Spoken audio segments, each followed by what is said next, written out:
There is a highly specific way that seasoned professionals analyze underwater footage, one that completely escapes the rest of us. Most people watch a video of divers in the dark water and just think, all right, they are searching. That is where the thought ends, searching. But Alex Beer does not look at it that way. He is a specialized underwater crime scene investigator. He has actually worked directly with the very same cadaver dog that authorities ended up flying in for this case. And when he finally sat down to review the photos and video clips from the Coast Guard, frame by frame, he was not seeing a search. He was seeing active decisions, deliberate choices. The kind that tell you a great deal about what people are really looking for.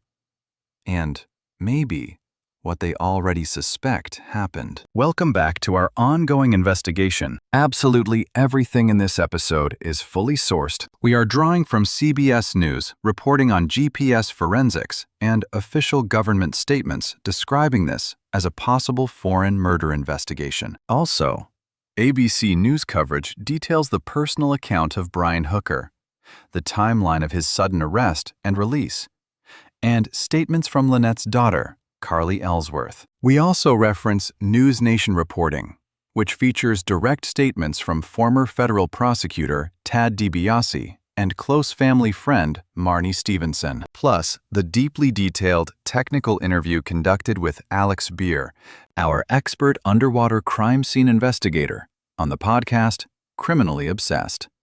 It is all sourced and all verified. To be clear, Brian Hooker has not been charged with any crime.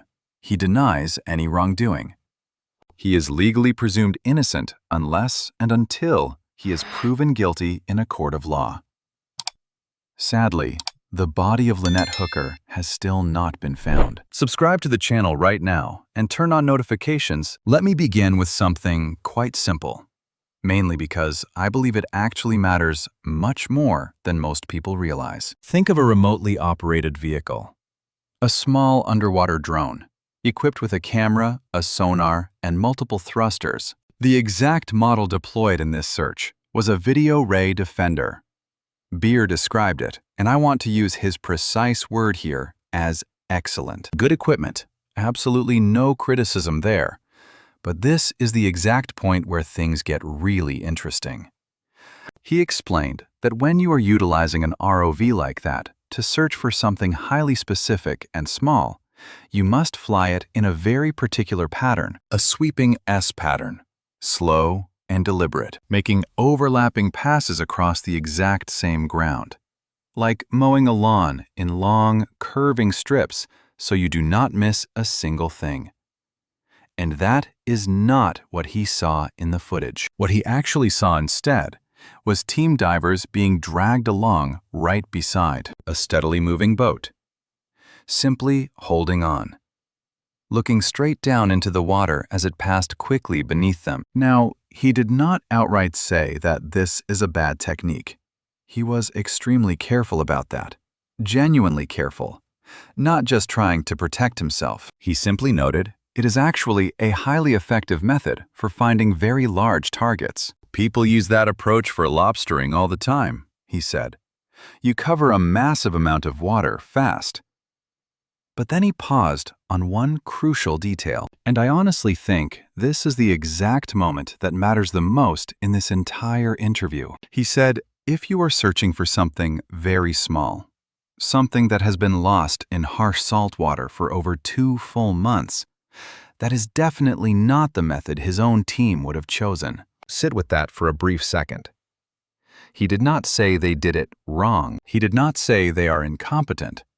Only that is simply not the method you would select if you were specifically trying to find something very small. So, what exactly were they trying to find out there? I keep turning that very question over in my head, because I do not think it has an inherently innocent or sinister answer on its own. It is just a question, but it is precisely the kind of question where the real answer tells you a great deal about what investigators were truly expecting to recover. Now, let us talk about the search dog for a second, because this specific part genuinely surprised me when I first heard it explained properly. Her name is Maggie. She is a highly trained cadaver dog from the Broward County Sheriff's Office down in Florida. She is not a Coast Guard asset, simply because the Coast Guard does not actually have its own cadaver dogs.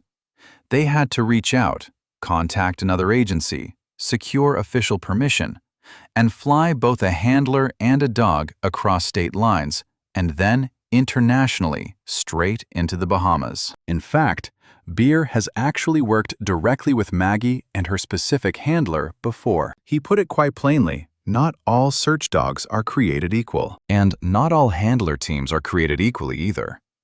But Maggie and her partner, in his professional assessment, are an exceptionally good team. Here is the exact part that really stuck with me. Cadaver dogs detect a highly specific scent that is naturally released as a body decomposes. And when searching over open water, that scent has to actually break through the surface for a dog to ever pick it up. 2 months gone. The weather is shifting, searing hot days. He admitted he genuinely has no idea how much scent, if any at all, would actually linger on the water after all this time. But then he let slip something else. Something that I think a lot of people are going to find much harder to stomach than the technical details. He said if someone had actually been buried on dry land, even 2 months later, a trained dog like Maggie would still be an incredibly valuable asset. Out on dry land, I want to tread very carefully here, because that is not Beer accusing anyone of anything. He is not saying Lynette is on land. He is simply offering a cold, professional observation about how the grim science of decomposition behaves differently depending on the surrounding environment. But the fact that this dark detail, a body on land versus one lost out at sea, even comes up in a discussion about a woman who, if you believe her husband, simply fell right out of a small inflatable boat into the open water. That is worth sitting with. Now let's talk about the dinghy, because this is exactly where this case stops being about a search and starts being about something else entirely. The Coast Guard did not just drag the water. They actually went ahead and took physical custody of the Hooker's 8-foot-long dinghy, the exact vessel Brian claims Lynette fell from, and shipped it all the way back to the United States for a forensic examination. They asked Beer point blank why that even matters. Why haul a tiny, inflatable boat across an entire ocean just for laboratory testing? His response was almost disarmingly simple. He explained that salt water and harsh sun are absolutely brutal on physical evidence. They degrade absolutely everything DNA. Traces of blood. All of it. He does not know how the dinghy was stored during the 2 months before they finally took custody. If it sat out exposed, any evidence may already be completely ruined. But, and this is the crucial part I think so many people gloss over, he also mentioned exactly why investigators would desperately want that boat anyway, regardless of whether any evidence survived. He said it comes down to making the entire investigation whole. You have the sailboat. Why wouldn't you also seize the dinghy? Every piece of physical evidence needs to be in one place, under one jurisdiction, so nothing remains scattered across 2 different countries while you try to build a case. Building a case. That exact phrase keeps echoing in different ways throughout this entire heavy conversation. I want to dissect the GPS data now, because I believe this is the actual engine driving everything else in this case. The search, the dinghy, all of it. According to CBS News and ABC News, both citing United States officials directly, forensic data extracted from one of Brian Hooker's personal electronic devices revealed a track of movement that does not match what he claimed to investigators happened on that fateful night. According to Brian's own story, as reported by both ABC and CBS, he and Lynette departed Hopetown on their dinghy around 7:30 that evening, heading back to their sailboat, the Soulmate, anchored near Elbow Key. Rough weather hit. She somehow went overboard, and here is a reported detail that deserves to sit with us for a second. She went overboard, still clutching the keys, which meant the small engine instantly shut off. He could not restart it. He claims he paddled for hours in the dark before finally reaching the shore to report her missing. That is his version. But the GPS data, according to a United States official speaking to both CBS and ABC, tells a completely different story. It shows his device was out on the water, stopping in a specific area of the Sea of Abaco, and then coming back. Stopping, not drifting around helplessly with a dead engine, sitting still in one particular spot for a period of time before returning. That specific stopping point is the focus of the new search area. The exact location the Coast Guard's recent dive mission was designed around. I keep thinking about that word, stopped. Drifting boats do not just stop in a precise location and then return. People stop. CBS News has now confirmed something else worth saying plainly, because the absolute weight of it rarely lands. A United States official described this case to CBS as currently being investigated as a possible foreign murder of a United States citizen. That is not online speculation. It is official federal language on how they are classifying this case. To stay updated on this unfolding investigation, subscribe to our channel. NewsNation actually managed to get a very similar lead from another source. An insider within the Coast Guard told them directly that Lynette Hooker's disappearance is being treated as a potential murder. When NewsNation pushed the Coast Guard to confirm that detail on the record, their spokesperson gave a highly guarded, lawyerly response. They stated clearly, "We cannot indicate that this is a murder investigation at this particular moment." Now, that is definitely not a denial.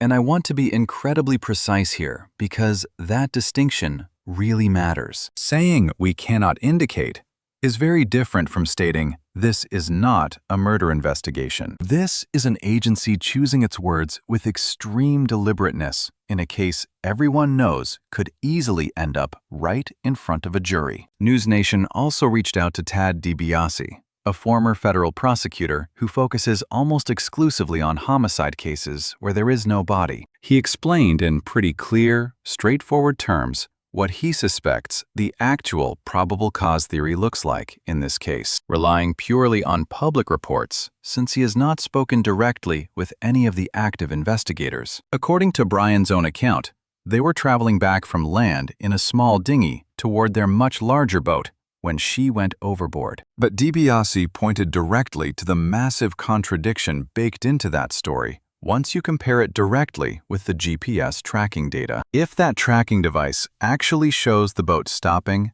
and then turning back, in an entirely different spot from where Brian claims this happened, then his story and the physical evidence simply cannot both be true. I want to bring in one more voice here because I think it deserves immense weight, and it is not a professional voice. It is deeply personal. Marnie Stevenson is a close friend of Lynette's, and she actually spoke directly with Brian right after Lynette first went missing. What she shared with NewsNation was not an outright accusation.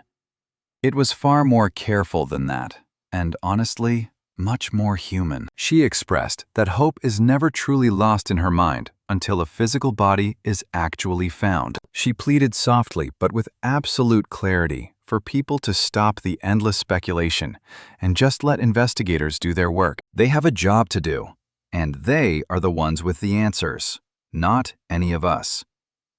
Those were her words. I think about that constantly while putting together a segment like this, because there is a very real tension when covering an active investigation. You want to lay out what is actually known while staying completely honest about the reality that the people closest to Lynette are forced to watch this unfold in public, in real time, without knowing how it ends. Carly Ellsworth, who is Lynette's daughter, has been incredibly clear right from the very beginning that she heavily doubted Brian's explanation of what happened. She told ABC News she has not spoken a single word to him since the day after her mother vanished. And in a completely separate report, she mentioned her stepfather made serious threats in years past, a detail that has been reported, but that, again, I want to handle with real caution, since it is a family allegation rather than something a court has established as fact.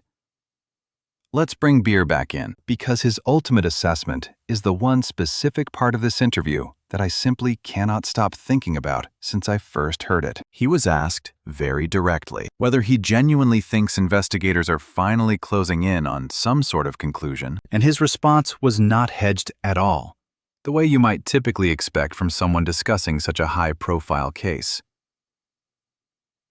He said it looks to him, and he made sure to clarify, this is just his outside opinion from watching the footage and understanding how these cases move, like investigators are. To put it in his own words, methodically lining up all their ducks to probably go after some type of criminal charge. And then he said something that I believe is the most pointed thing any seasoned professional has said publicly about this entire case. He remarked that if investigators had truly believed this was a tragic accident, he does not believe they would have gone to such massive lengths to prove it. Let that sink in for a second, because it is incredibly easy to just gloss right over it. If the authorities honestly thought it was an accident, they would never have gone this far to prove it was one. Now, that is not Beer outright claiming that Brian Hooker did something wrong. He was highly careful multiple times during the interview to frame this as outside observation, not inside knowledge. But this is a professional, someone who has spent his entire career reading exactly this type of search activity, studying the sheer scale of the federal response, and concluding that this massive resource investment speaks volumes on its own. A major Coast Guard cutter, an elite dive team flown in internationally, an underwater ROV, and even a cadaver dog borrowed from an out-of-state sheriff's department. Forensic seizure of a sailboat, followed quickly by forensic seizure of the dinghy. All of it, according to Beer, requires authorization that goes, to use his words, all the way up to sector, endless layers of approval, and money. Just running a Coast Guard cutter is never cheap. He made a point of bringing up something that I think we really need to sit with. He said nobody ever wants to place a price tag on a human life. He said he is not the sort of person who worries about the cost of a search like this, but he also certainly acknowledged the practical reality. At some point, every search operation, whether on land or out on the water, reaches a place where someone must decide how much more can reasonably be committed. And he pointed out that the Coast Guard's announcement about finishing this active search phase does not mean the door is closed for good. He believes it means this specific mission. The divers in the Bahamas. This round of underwater searching is officially finished. Not the actual investigation. The investigation, led by the Coast Guard Investigative Service, remains active in every single official report. I keep thinking about Lynette in all of this. Not the GPS logs, not the dinghy, not the technical analysis of dive patterns, but her. She was an incredibly experienced boater and a strong swimmer, according to her own daughter. Someone who had spent years actually living that coastal life. Not someone unfamiliar with water.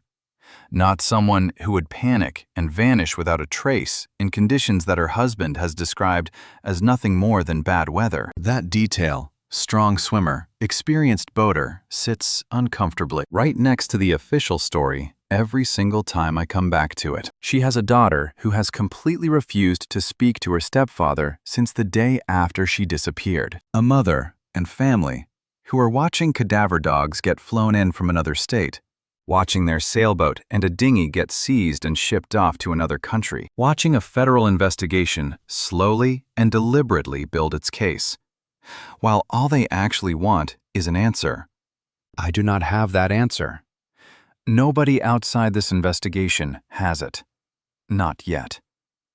What I have is GPS tracking data that an official federal source says does not match the husband's story. A federal classification describing this case as a possible murder, and a forensic professional watching the exact same footage everyone else watched, reading something quite different in it than most people did. If you have any information related to the disappearance of Lynette Hooker, please contact the Coast Guard Investigative Service or the FBI. Direct tip information is linked in the description below. The family's reward offer remains fully active, and anonymous submissions are accepted. Brian Hooker has not been charged with any crime. He denies wrongdoing, as always. Everyone discussed in this episode is presumed innocent unless and until proven otherwise in a court of law. Make sure to subscribe to our channel. Every victim deserves the truth. Every story truly deserves to be told.